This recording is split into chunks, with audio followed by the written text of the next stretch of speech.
ছোটবেলা থেকেই একটা স্বপ্ন ছিল, জীবনে এমন একজনকে পাবো যাকে পেয়ে সব কিছু ভুলে যাব। তারপর একদিন একটা স্মার্টফোন কিনলাম, ব্যাস।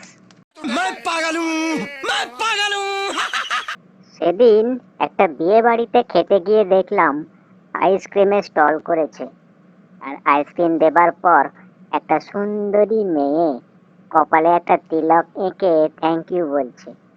আমি ভাবলাম, বাহ, এদের কালচারটা তো বেশ ভালো। এরকম করে অতিথি সৎকার তো কখনো দেখিনি।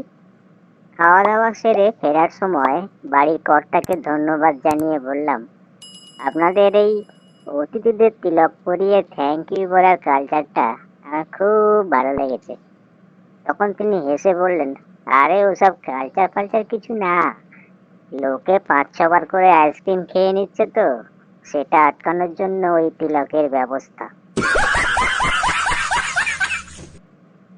পৃথিবীর সব থেকে বড় মিথ্যা কথা, আমাদের অনুষ্ঠান আর কিছুক্ষণের মধ্যেই শুরু হতে চলেছে।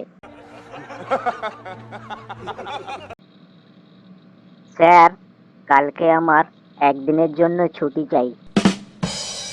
আপনাকে একটা কথা বলি, মন দিয়ে শুনুন। বছরে 365 দিনে প্রতি সপ্তাহে 2 দিন করে 52 সপ্তাহে আপনি মোট কটা সাপ্তাহিক ছুটি পান? 104 দিন। বাকি রইল 261 দিন। এবার প্রতিদিন 16 ঘন্টা আপনি অফিসের বাইরে কাটান, অর্থাৎ মোট 170 দিন। বাকি রইল 91 দিন। প্রতিদিন 30 মিনিট করে আপনাকে চা বিড়ি খাওয়ার জন্য ছাড় দেওয়া হয়, তাহলে বাকি রইল 69 দিন। কি বলছেন স্যার? প্রতিদিন আপনাকে লাঞ্চের জন্য 1 ঘন্টা করে ছাড়া হয়, মানে বাকি রইল 24 দিন। স্যার, 4 দিন অসুস্থ হয়ে আপনি ছুটি নেন, বাকি 20 দিনের মধ্যে 19 দিনই সরকারি ছুটি। বাকি রইল একদিন। সেই একটা দিনও আপনি ছুটি নিতে চাইছেন?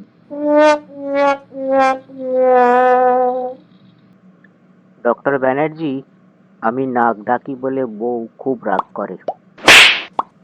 দেখুন, ব্যাপারটা হচ্ছে ঘুমন্ত অবস্থায় অনেকেই মারা যায়, একমাত্র নাক ডাকলেই বোঝা যায় বেঁচে আছে। তাই নাক ডেকে কাছের লোককে নিশ্চিন্ত রাখুন।